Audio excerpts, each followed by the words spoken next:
ఓం నమ శివాయ పరబ్రహ్మ పరమాత్మ నమః జగత్తుత్పత్తి స్థితి ఫలయ బ్రహ్మ హరిహరాయ త్రిగుణాత్మే సర్వగమతిగామి దర్శ దత్తాత్రేయ నమసంతిని సిద్ధి కురు కురు కురు కురు కురు కురు కురు స్వ కుర్రో కుర్రు కొండదేవత అంబ పలుకు చక్కదాంబ పలుకు అంబ పలుకు జగతాంబ పలుకు మహాశక్తి పలుకు సమ్మక్క పలుకు సారలమ్మ పలుకు కొండదేవత పలుకు జాయ్ కొండదేవత. ప్రజలందరికీ నమస్కారము. 2025 నూతన సంవత్సరం రాశి ఫలితాలు ఎలా ఉన్నాయా అనేది మార్చి ఫలితాలు చెప్పబోతున్నాను. తులరాశి ఫలితాలు ఎలా ఉన్నాయి, స్థితిగతులు ఎలా ఉన్నాయి, వాళ్ళ జాతక యోగం ఎలా ఉంది, వాళ్ళ జన్మ లగ్నం ఎంతవరకు వచ్చింది అనేది ఇప్పుడు మనం చెప్పబోతున్నాము. ఈ తులరాశి వాళ్ళందరికీ చిత్తా నక్షత్రము 3-4 పాదములు అనగా, స్వాతి నక్షత్రము 1, 2, 3, 4 పాదములు అనగా, విశాఖ నక్షత్రము 1, 2, 3 పాదములు అనగా కలిస్తేనే తులరాశి ఫలితాలు. ఈ తులరాశిలో ఉండవలసిన వాళ్ళందరికీ ఆదాయములో 11, ఖర్చులో 5, రాజపూజిత 2, అవమానాలు 2. కాబట్టి ఈ రాశిలో ఉండవలసిన వాళ్ళకి అదృష్ట యోగము, సంతాన ప్రాప్తి యోగము కనబడుతుంది. అంటే సంతానము ఇలా జాతకములో మంచి అదృష్టము, సంతానము, లేదా వీళ్ళు పెద్దవాళ్ళైనా కూడా ఇలా కొడుకులకు కానీ మనవాళ్ళు కానీ మనవరాలు కానీ రావలసిన ఒక మంచి అద్భుతమైన విధానం అనేది కనపడుతుంది. ఈ తులరాశిలో ఉండవలసిన వాళ్ళందరికీ లక్ష్మీ జాతకురాలు పుడుతుంది. అంటే ఆడపిల్ల. ఆ స్త్రీ వలన వీళ్ళకి మంచి అదృష్టము, మంచి యోగము, కుటుంబానికి ఒక మంచి యోగం అనేది ఎదురవుతుంది. మరి ఈ తులరాశిలో ఉండవలసిన వాళ్ళందరికీ వ్యాపారంలో కానీ, ఉద్యోగంలో కానీ, వ్యవసాయంలో కానీ కొన్ని మార్పులు, కొన్ని చేంజెస్లు కొన్ని రాబోతున్నాయి. మరి చేయాల్సిన కార్యక్రమం కూడా వాళ్ళకి అనుకోకుండా ఎదురయ్యే మార్గాలు కూడా కొన్ని కనబడుతున్నాయి. మరి విద్యా రంగంలో చూసుకుంటే మంచి విద్య, మంచి తెలివితేటలు, ఆలోచన, జనాలలో ఒక మంచి గౌరవం అలాంటిది ఇలా జాతకంలో ఉంది. కానీ ఏ విషయమైనా కానీ యథార్థంగా మాట్లాడతాం. ఎదుటివాడు ఏదన్నా బాధలో ఉన్నారా అంటే ఆ బాధ ఏదో ఈ తులరాశి వాళ్ళు పడటం, అలాంటి మనస్తత్వం కలిగిన వాళ్ళు. ఏరే వాళ్ళ పని అంటే ఎంత పనైనా కూడా అవలీలగా చేస్తుంటారు. హెల్పింగ్, అబ్బా వచ్చారు ఏదో మనకు సాయం చేయాలి కదా, దానివల్ల మనకేం మునగదు కదా, మనకు వచ్చారు ఏదో ఒక సాయం కోరారు, ఆ సాయం మనం చూపిస్తాం. ఊరు కానీ ఊరు వచ్చారు, మరి ఈ ఊర్లో మనకి తెలుసు కాబట్టి మనకి అదో ఏదో వచ్చిన వాళ్ళకి ఏదో సాకారం చేయాలి అని ఎంతో ఆలోచనతో హెల్పింగ్ చేస్తుంటారు. వాళ్ళు ఆ హెల్పింగ్ చేసిన తర్వాత వీళ్ళ మాత్రం వాడుకొని కరివేపాకు మాదిరిగా తీసేస్తుంటారు. వీళ్ళతో అవసరాలన్నీ చూసుకుంటారు.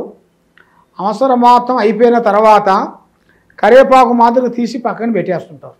మరి ఈ తులరాశిలో వాళ్ళు అనేది ఎదుటివాడు మాటలు కరెక్ట్గా నమ్మి ఏ విషయములైనా కానీ వాళ్ళకి సహకారం అనేది చేస్తూనే ఉంటారు. కానీ చెడు అనేది చేసే మార్గం కనబడతలేదు.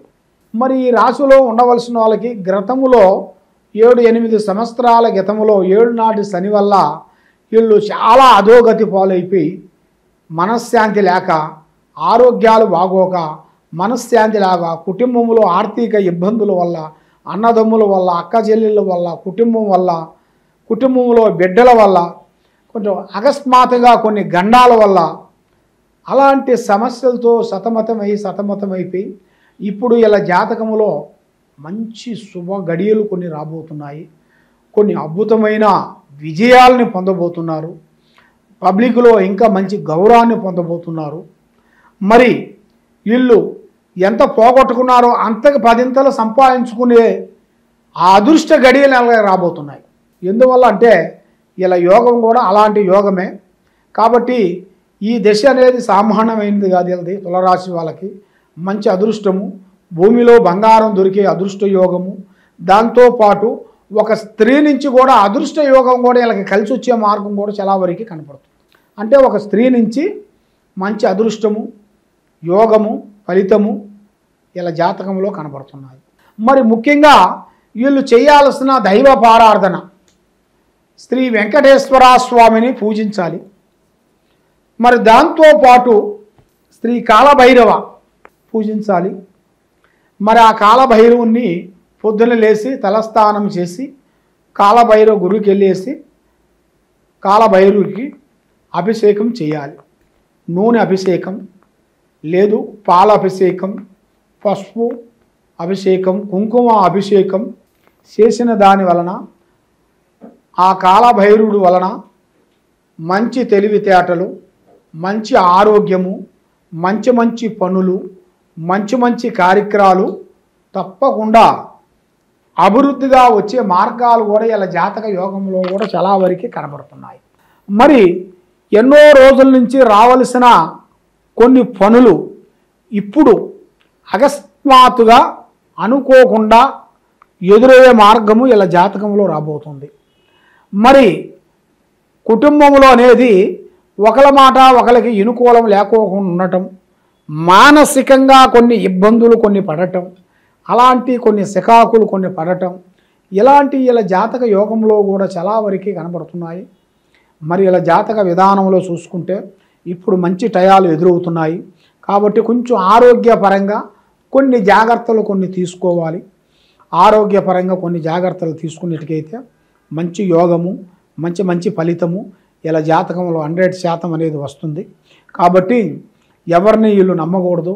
కాబట్టి వీళ్ళు చాలా వరకు ఏరియా వాళ్ళ మాటలు విని, దగ్గర వాళ్ళు దాపు వాళ్ళు స్నేహితులు మాటలు విని మోసపోతుంటారు. వాళ్ళు చెప్పింది నిజమే అనుకుంటారు వీళ్ళు. కాబట్టి వాళ్ళు ఇక్కడ ఒక మాట అక్కడ ఒక మాట చెప్పి మన విషయాలన్నీ చేరేస్తుంటారు, మనల్ని అధోగతి పాలు చేస్తుంటారు.